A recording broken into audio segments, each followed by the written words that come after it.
오늘은 자국 내 장치라고도 부르는 루프의 삽입 방법을 보여드리기 위해서 질과 자국 입구의 모형을 만들기 위해 아이들이 보통 많이 가지고 노는 종이 찰흙을 사러 홈웨어방에 갔습니다.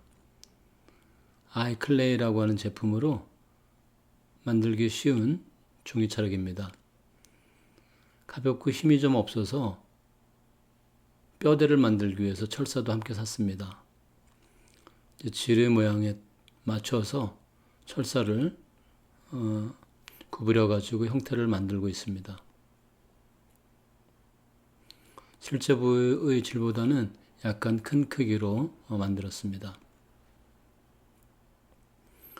이 뼈대에 종이 찰흙을 덮어야 되는데 종이 찰흙의 색깔은 하얀색, 주황색, 빨간색 등이 있고 피부 색깔과 똑같은 그런 연한 황색이라고 해야 되나요? 과거에는 살색이라고 불렀던 색인데 요즘은 그렇게 부르면 안 되죠. 왜냐하면 살색은 국가마다 다 다르니까요. 그래서 그 색깔을 내기 위해서 하얀색에다가 주황색을 약간 섞어서 색깔을 내보기로 했습니다. 정확한 비율이 있는 건 아니고요. 섞어보면서 가장 비슷하게 살색에 가깝다 생각하는 그런 수준을 맞춰보는 겁니다. 이 과정이 비교적 시간이 많이 걸립니다.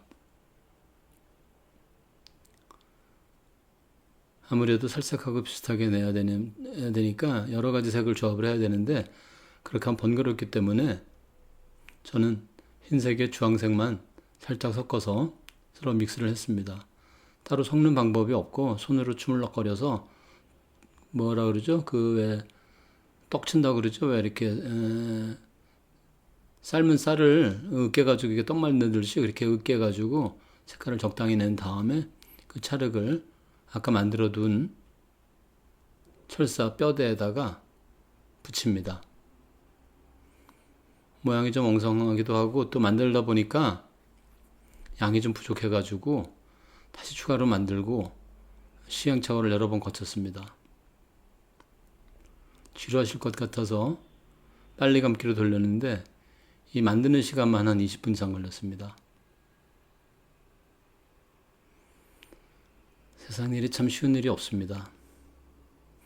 먼저 번에 고마리님께서 주신 오이 장아찌로 무침 만든 것도 그렇고 자기가 자주 하는 분야가 아닌 일들은 참 어려운 것 같습니다. 나중에 제대로 하기 위해서 이 병원 건너편에 조수학원도 있던데 조수학원에 등록해서 한번 제대로 조수를 한번 배워볼까 생각 중입니다. 왜냐하면 산부인과 관련된 의료 정보는 실물을 보여주면서 설명하기는 사실 어려운 점이 많습니다. 의학의 다른 분야도 그렇지만 성형외과 같은 곳이야 환자의 동의를 구해서 쌍꺼풀 모습이라든가 시술 과정을 보여줄 수가 있겠지만 산부인과에서 하는 시술은 그렇게 아무리 동의를 받는다고 해도 동의를 받기도 어렵고요. 허락해 줄 분이 있겠어요. 그래서 실제 모습을 촬영하는 건 거의 불가능합니다. 그래서 제가 생각하는 방법이 그림으로 그리거나 아니면 지금 이렇게 하는 것처럼 모형으로 만들어서 보여드리는 겁니다. 지금 오른쪽에 반 잘라진 기둥, 빈 기둥같이 생긴 거는 반 절개한 모양이고요. 지금 약간 색깔 좀 진하게 구분하기 위해서 색깔을 좀 진하게 만들었는데 자궁 경부의 모형입니다. 실제로는 자궁 경부가 저렇게 훨씬 더 진하지는 않고요. 거의 색깔의 차이는 없습니다. 약간 더 분홍빛을 띈다고 할까요? 그런 색인데 여기서는 그런 색깔을 보여줄 수가 없어서 조금 더 진하게 주황 색깔을 넣었습니다. 자, 그래서 이렇게 질에 자궁 경부를 붙인 모양이고요. 오늘 삽입하려는 루프는 여러 가지 종류의 루프 중에서 노바티라고 하는 제품입니다. 구리가 하얀 플라스틱에 감겨 있는데 이 구리가 감겨 있음으로 인해서 자궁 내에 어떤 염증 반응이라든가 거부 반응을 초래해 가지고 수정란이 착상이 되지 못하도록 하는 그런 비임법입니다. 보통 저렇게 끄트머리가 T자형으로 되어 있어서 빠져나오지 않도록 이제 자궁 안에 들어가서 빠져나오지 않도록 저렇게 T자형으로 생겨 있고요. 가운데 이렇게 약간 금색으로 보이는 부분이 구리선이 감겨 있는 부분입니다. 자궁 안에 넣을 때는 끄트머리가 T자로 벌어져 있으면 넣기가 힘들기 때문에 끄트머리를 저렇게 오므려서 그 관 안으로 집어넣어서 삽입하도록 되어 있습니다.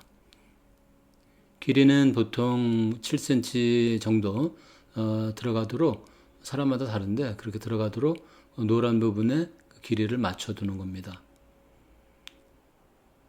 그런 상태에서 지금 뚫어져 있는 부분이 자궁 경관이라고 하는데요. 저 부분으로 뭐 정자도 들어가고 또 임신 중에 출산할 때는 저 부분이 벌어지면서 아기가 나오는 거죠. 지금은 임신 중이 아니기 때문에 자궁 경관이 아주 좁습니다. 그래서 삽입할 때 조금 불편함을 느낄 수 있는데 뭐 이렇게 심하게 통증이 있거나 그렇지는 않습니다. 아기를 출산한 적이 있는 경산모분들은 저 경관이 많이 넓어져 있기 때문에 삽입이 수월하고 아기를 출산한 적이 없는 미혼 여성분들은 경관이 좁기 때문에 다소 불편을 느끼기도 합니다. 그래서 미혼 여성들한테는 이렇게 썩 많이 권하는 피임법은 아닙니다. 루프는 삽입할 때도 불편하기도 하고요. 또 삽입한 다음에도 생리통도 심하고 생리량도 좀 늘어나고 하는 그런 단점이 있기 때문에 1차적으로 권하는 방법은 아니죠.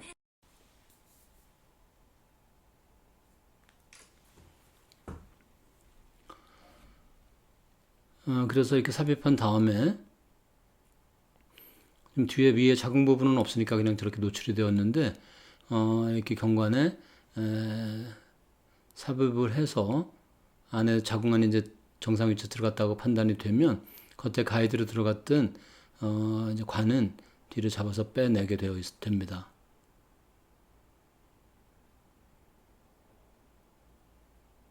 끈이 달려 있는데 이 끈은 루프가 자궁 안에 정상 위치에 있는지 중간에 판단하기 위한 목적으로도 쓰이고요. 또 나중에 루프를 제거할 때 저 끈을 잡아 빼서 제거를 하기 때문에 모든 루프는 저렇게 끈이 달려 있습니다. 중국에서 루프를 이제 가위로 이렇게 끈의 길이를 적당히 자르면 되고요. 중국에서 루프를 끼고 오신 분들을 보니까 저런 끈이 없더라고요.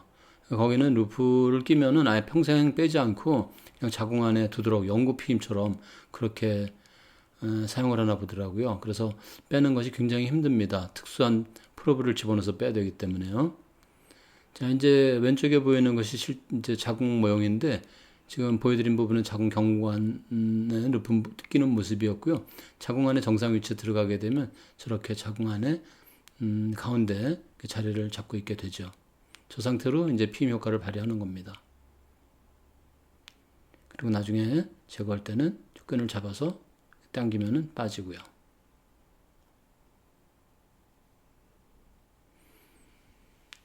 자, 오늘은 여러 가지 피임법 중에서 자궁 내 장치, 루프의 삽입 방법에 대해서 보여드렸습니다. 이것은 유효기간 5년짜리 일반적인 피임 방법입니다. 시청해 주셔서 감사합니다.